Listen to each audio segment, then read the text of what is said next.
Thank you so much, everybody, for tuning in. It's Alex again with another wig review. I am doing a Paula Young wig today. As I mentioned before, I purchased 7 Paula Young wigs at the same time.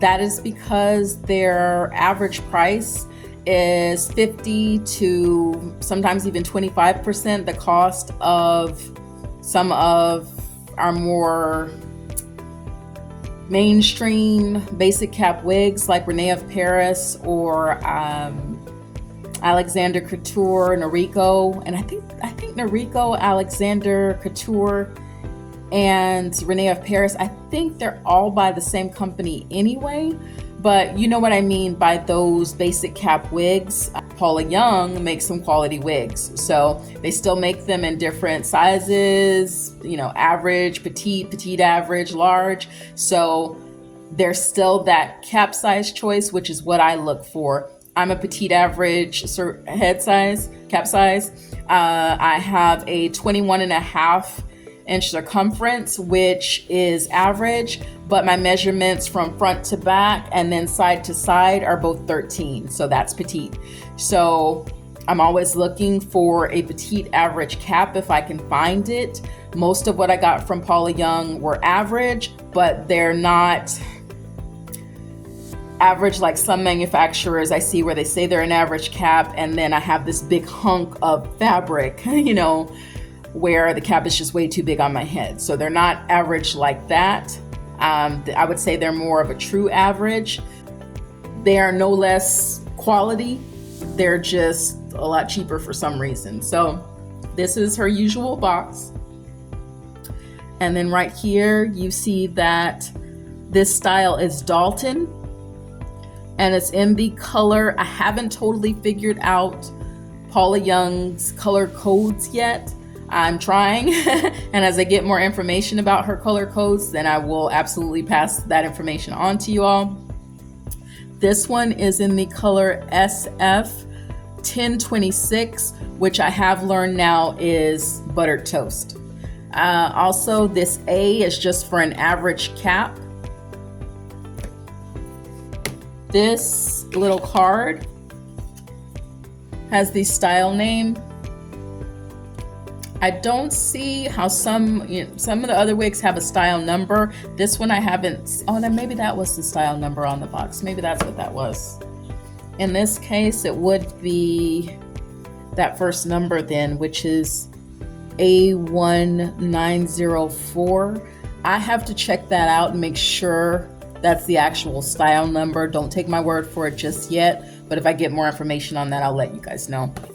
But on this tag, it just says Dalton in the color SF 1026, and then the A for the average cap size. So this is in Paula Young's, I don't know if you guys can see that. This is in their Whisperlite fiber. Paula Young has, I think, about 4 different types of fibers that she offers. Now, not every style is going to be available in every fiber. From what I've seen, some of her styles that are just like blockbuster styles, like there's one called Casey, that's a nice, really cute short pixie.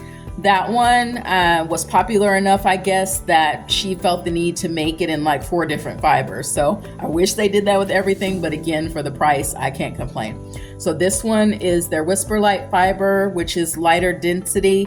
I don't want to say doll's hair because it wasn't like crazy shiny, but for Dalton, I did add some dry shampoo. So that is my go-to if the fibers are a little bit shiny, if they're lower in density, and I feel like they may not be as believable for me.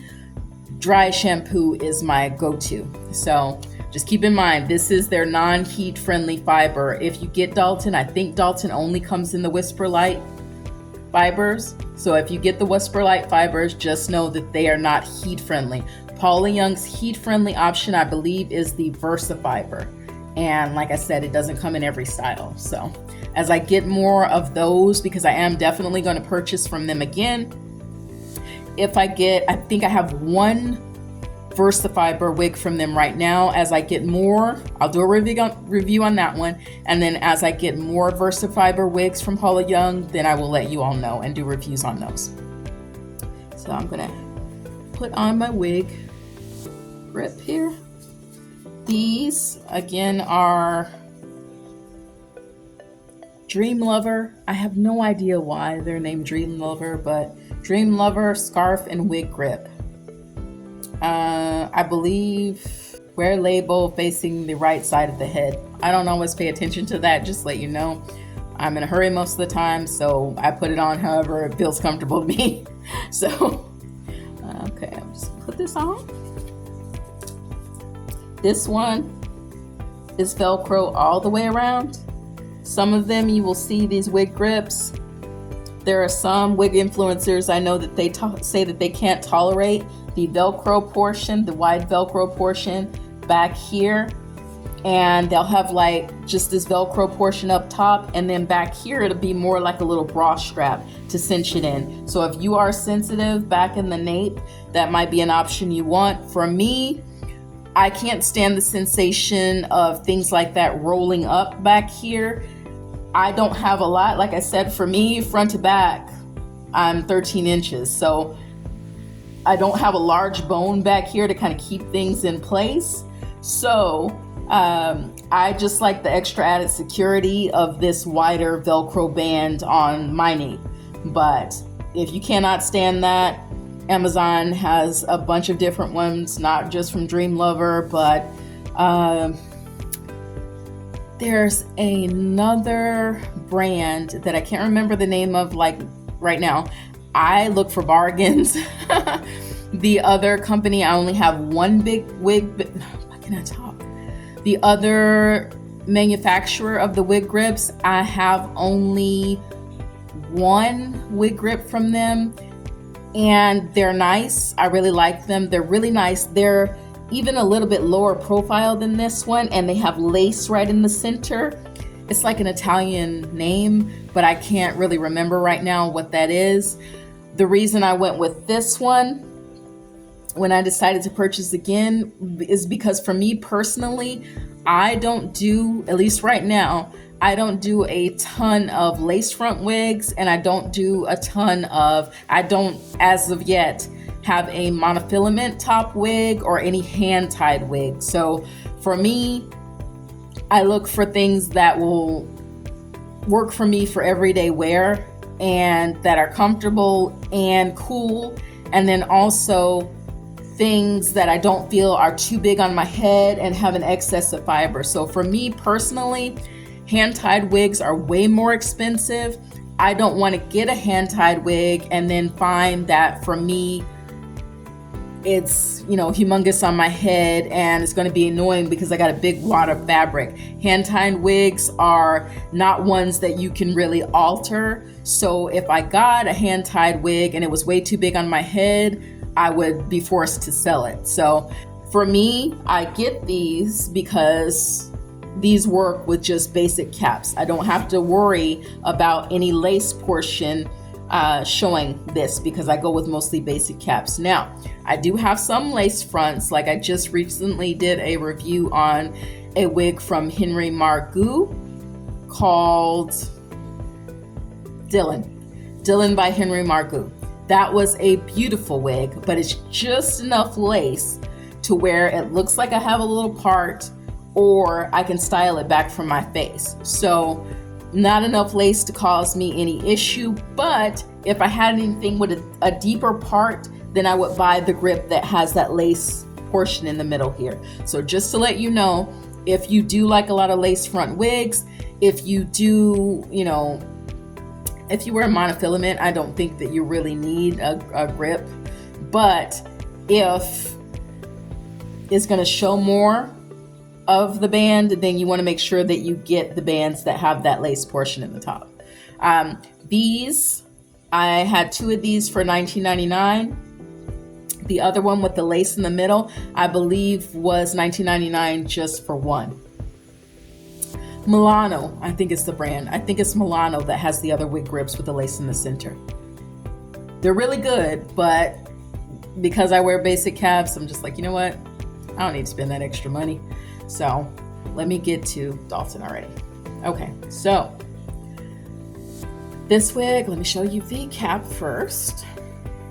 And again, this one is another one that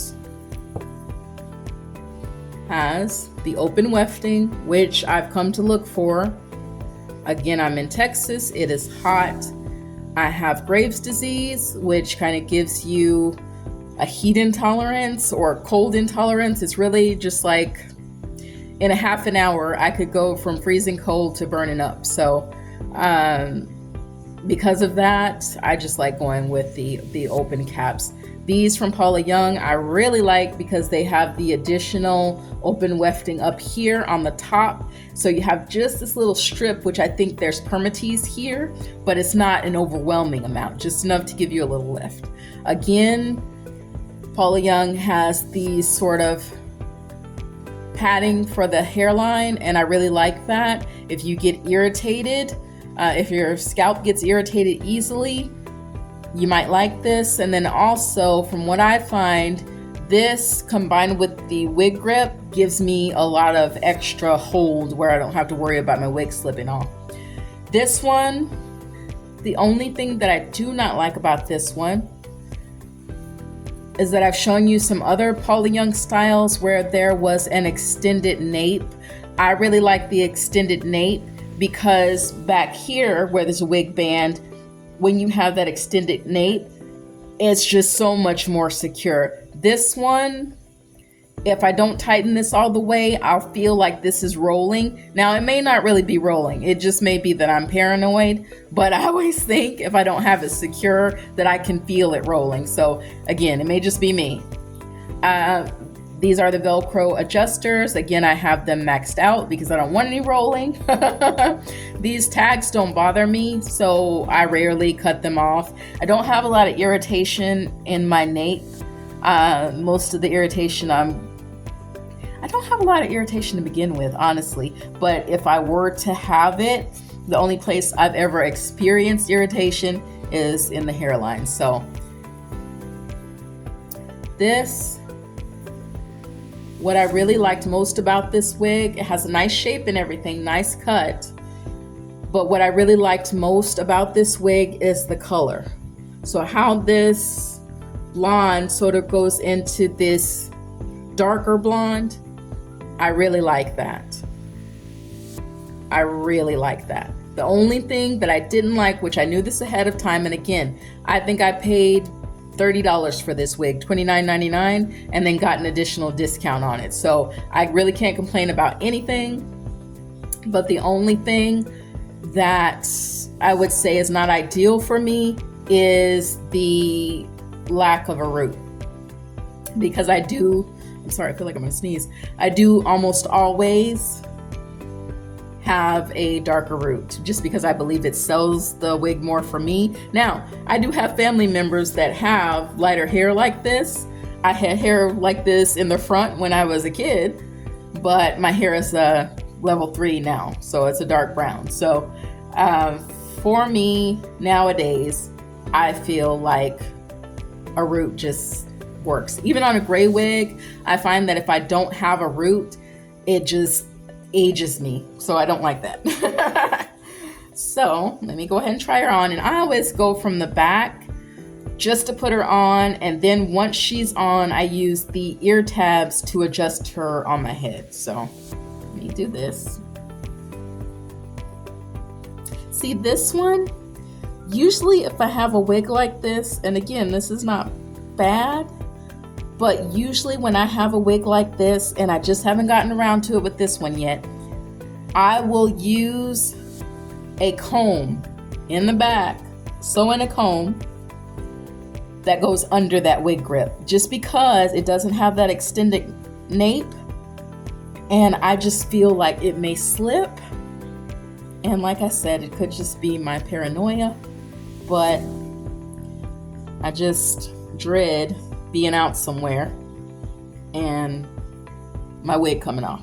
Also, it's Texas. There's a lot of storms and stuff here, so if the wind blew my wig off, I'd be highly upset. So it's worth it to me to put in the comb, folks. So the combs that I usually sew into wigs, if I remember, I will post where I got those on Amazon for you all, because I got like 50 of them for like $7.99. So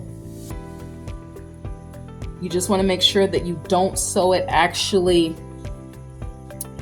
into the material of the cap. You don't want to like disturb any of the wefting. You just want to put it near that portion where they sewed in the tag. So the portion where they sewed in the tag, for me, has been safe to add a comb. And I tried to get a kind of neutral color that would work with most of the wig caps, and wasn't black or anything that would kind of stick out in the wig color. So this one, I'm telling you, I don't like that little hair right there. I think last time I did it like this. So I've only worn her once, I think. And the other time, I did a review initially on her, and I just didn't like the color and everything in the review. I just thought the video wasn't well done, so I'm doing her again.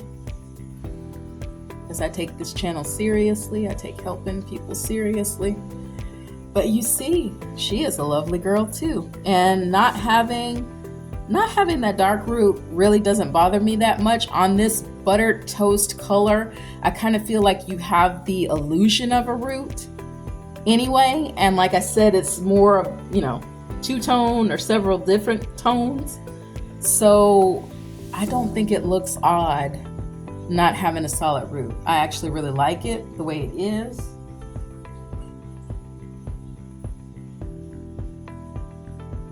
But you can see how it gradually goes, how you have that more highlighted portion up top.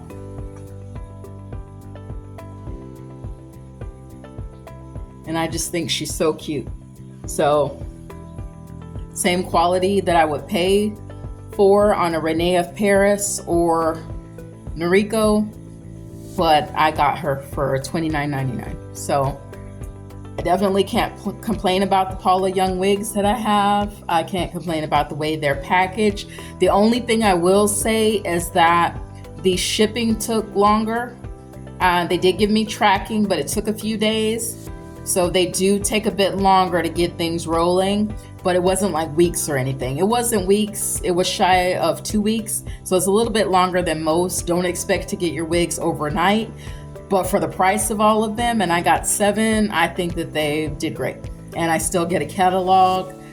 And I really like them, and they keep adding a few things. Some of the styles they've had for a while, but they add things like at least 1 or 2 a catalog. So she's good. I do think they have more current styles. They have some older styles, which maybe would work for much older ladies, but they also have styles that I think, like this one, that would pass for the younger crowd. So definitely give her a try. Again, this is Dalton in the color SF 1026. Yes, SF. S is in Sam, F is in Frank. 1026, and that is the color Buttered Toast. Definitely recommend this style. Definitely recommend this color.